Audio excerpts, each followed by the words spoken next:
కేంద్ర ప్రభుత్వం ప్రజాస్వామ్యాన్ని భారత రాజ్యాంగాన్ని ధ్వంసం చేస్తోందని సిపిఐ జాతీయ కార్యదర్శి నారాయణ విమర్శించారు. ఆపరేషన్ కగార్ అంటేనే ఓ కార్పొరేట్ వ్యవస్థ అని ఆయన అన్నారు. నేర చరిత్ర ఉన్నటువంటి వ్యక్తి హోమ్ మినిస్టర్ అయ్యారని, నక్సలైట్లు చర్చలంటే చంపేస్తామంటూ అమిత్ షా బెదిరిస్తున్నారని నారాయణ ఆరోపించారు. మణిపూర్, నాగాలాండ్లో కాల్చి చంపుతున్న టెర్రరిస్టులను పట్టుకోవడంలో విఫలమవుతున్నారని చెప్పారు. దేవరుప్పల మండలం కడవెండిలో దొడ్డి కొమరయ్య వర్ధంతి వేడుకల్లో పాల్గొన్న నారాయణ దేశంలో ఎర్రజెండా పార్టీలన్నీ ఏకం అవ్వాలని పిలుపునిచ్చారు. ధ్వంసం చేయడానికి, ప్రజాస్వామ్యం ధ్వంసం చేయడానికి, లౌకిక వ్యవస్థని సమాధి చేయడానికి కంకణం కట్టుకుంది.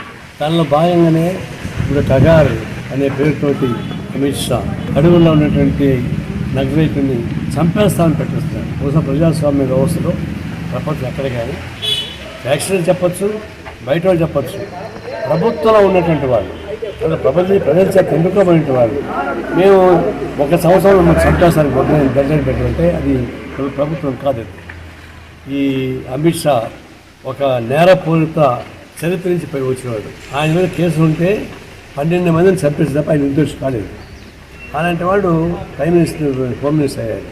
ప్రజల చేత ఎన్నుకోబడిన ప్రభుత్వం ప్రతినిధి నక్సలైట్ చంపేస్తామని చెప్తా ఉన్నాడు. నక్సలిజాన్ని మీద తీరిగా వ్యతిరేకిస్తే తప్పేం లేదు. నేను బీజేపీ వ్యతిరేకించే మీరు నక్సలిజాన్ని వ్యతిరేకించవచ్చు, మార్క్సాన్ని వ్యతిరేకించవచ్చు, లెనినిజాన్ని వ్యతిరేకించవచ్చు, కమ్యూనిస్ట్ పాలసీ కూడా వ్యతిరేకించవచ్చు, తప్పేం లేదు. కానీ